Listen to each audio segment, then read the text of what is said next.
he turns out the lights. Okay.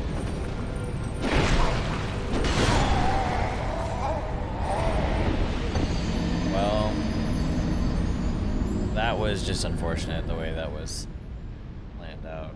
Okay. Hello everybody and welcome to another lore and walkthrough guide of Dark Souls 2. Previously, when we were playing, I realized that I was playing the original Dark Souls 2. A lot of people recommended that I started playing Scholar of the First Sin, as it is a vast improvement, as I've discovered in my playthroughs so far already. So thankfully I didn't get too far. I was able to restart the game and sort of pick up where I left off. This one is mostly me going through, as you can see, the Lost Sinner is the big portion of this, but there's a lot more left to it.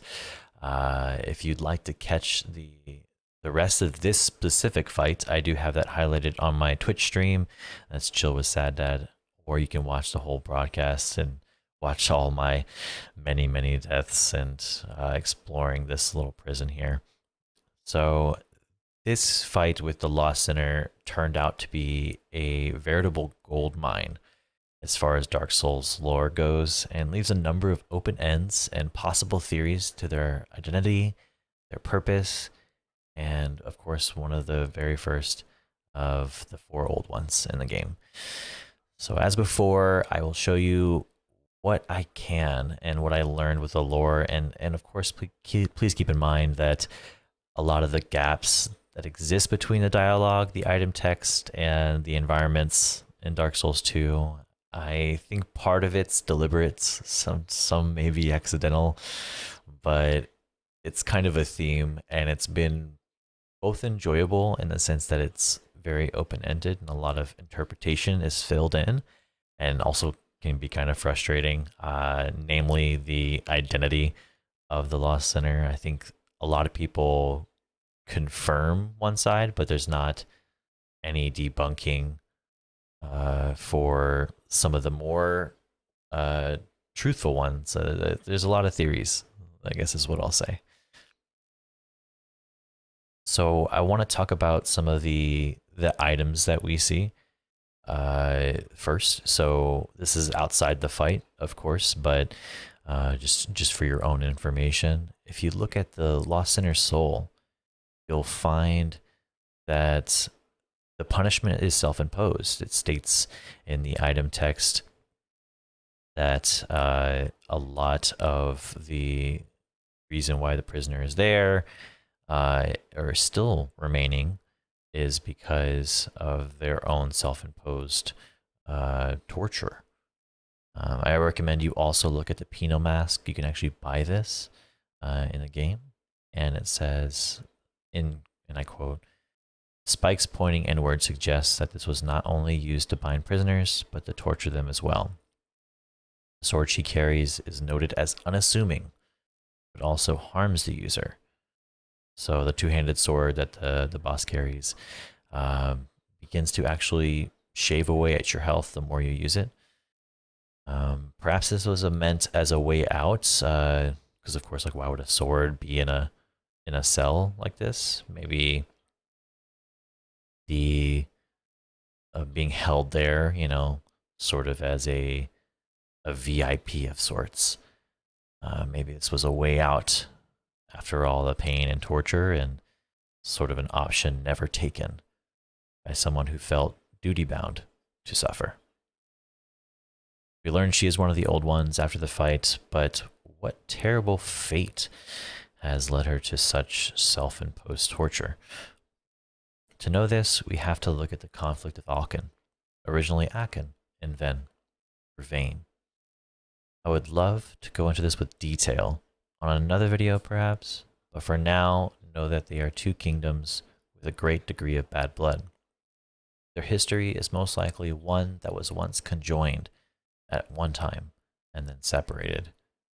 Whether that's for bad blood, greed, pride, I'm not certain. Within these kingdoms, you have 2 star-crossed lovers, who in secret had befallen each other. Now, at odds was the king of Alkan, the Iron King, and the queen of Ven. An attempt was made by the queen to unite their kingdoms simply by allowing things to happen without a fight. And this is met with betrayal by the Iron King. The people of Ven are essentially captured and defeated. She is to blame for trusting her beloved, allowing this to happen. There's also a matter of her soul, which matches the graphic to the Iron King and that of the Lost Sinner. This could mean that they were both, in a sense, royalty, so the Lost Sinner was also royalty. This is primarily the most widely believed theory, not specifically for this reason, but there is another theory about who else it could be. The other theory that I found is that the Lost Sinner is Egil. Not sure if I'm pronouncing it right, but Egil is a pyromancer who, together with the Iron King, attempted to make a new first flame and was imprisoned by Vendrick whenever they saw this actions as treason. But there are disputes in that theory. For example, speaking of the wrist cuffs that Lost Sinner is fighting us with, even though they're bound using the two-handed sword. The issue with it is that wearing those wrist cuffs wouldn't necessarily prevent pyromancy. Why couldn't someone like Egil wield flame in their hands? At no point during the fight does that happen. And how would that keep them bound? It seems pretty easy to do so. Additionally, with a title of Magus, a title for male mages, Sinner, however, is widely considered to be female. So having it be Egil instead, it kind of shifts that theory, but from the text that I found, no specific gender is listed, so it's left vague. This is one of those things that's kind of, is it on purpose or is it by accident? I'm not certain. In either theory, we have a prisoner who was imprisoned for attempting to create First Flame, told to us by Shalquar, who refers to the sinner as a, quote, stupid, forgotten sinner who tried creating a new First Flame. This still leaves the ambiguity because there are two possible pyromancers that we know of. One being Egil, and two being the Witch of Izalith. This character is basically referred to someone in a Reddit post, a series of Reddit posts, that is who found a soul by the First Flame and became a king with its power, and then tried to light a fire of her own. When we enter the room, an insect hangs and enters the eye hole of the mask, burrowing, which is likely into the head of the lost prisoner. This is clearly causing pain to the prisoner, and then the fight begins. This begs the question that, are we fighting the lost prisoner or the lost prisoner being controlled by the Witch of Izalith?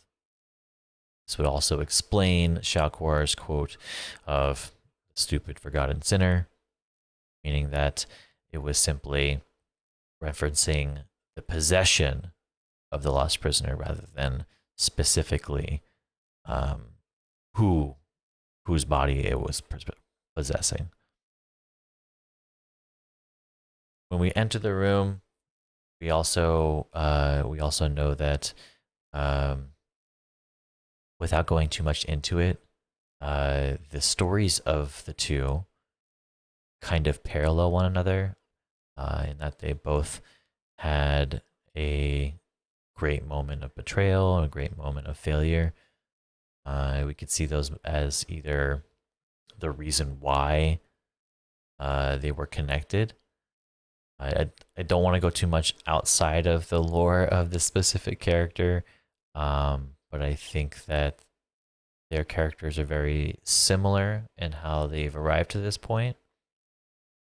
I think that the Witch of Izalith is different, however, in that they embraced their sin, whereas the prisoner wallows in their own sin, um, and allows themselves to be forgotten in a forgotten prison.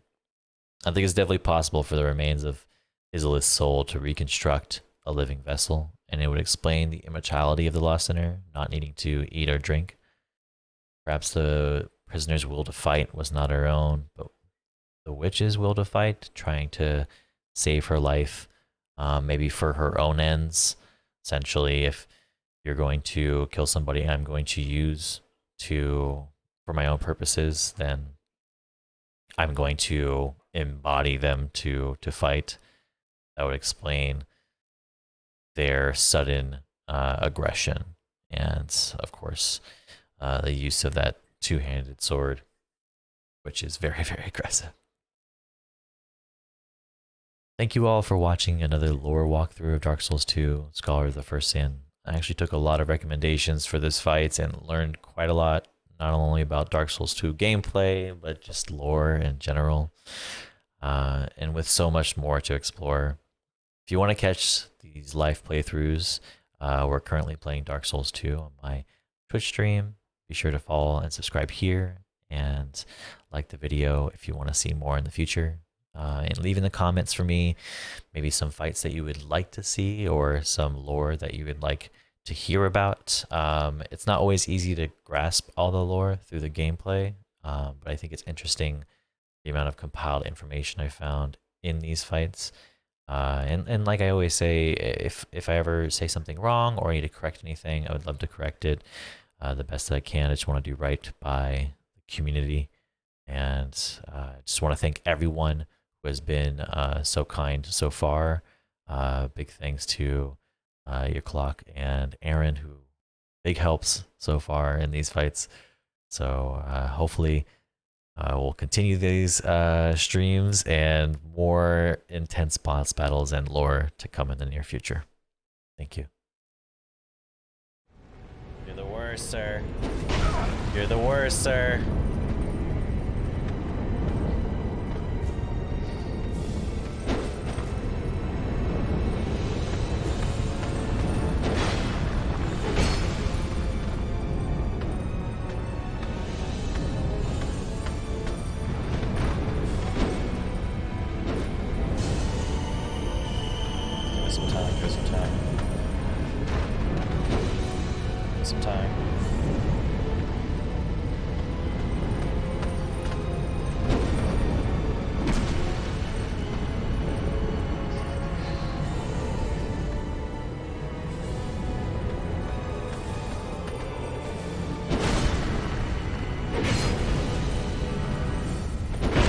I dove the wrong way. I dove the way wrong way that time.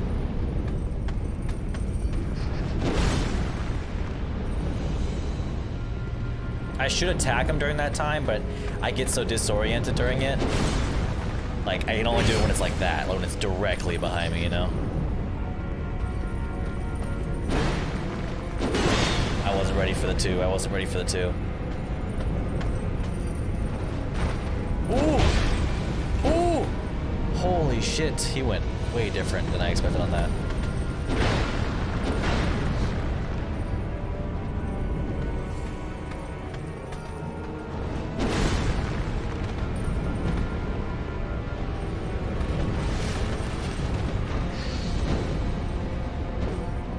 Okay. A lot of leap attacks right now.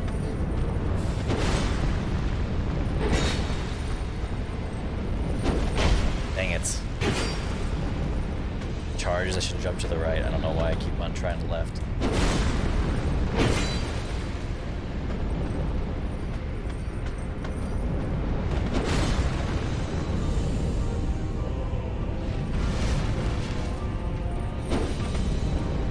Ah, wrong, wrong way to attack, sir.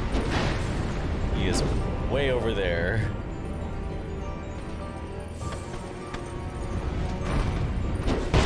Shit.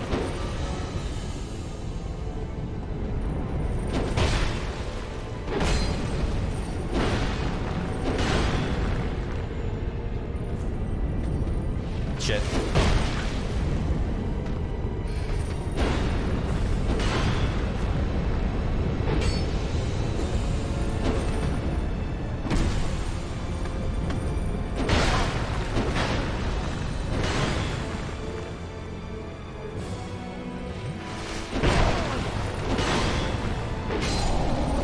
Yes! Oh my god, what? Oh my heart, I am frozen with fear. Oh my god. Give me those fucking hearts. 50,000 souls, what the fuck? Holy shit. Oh.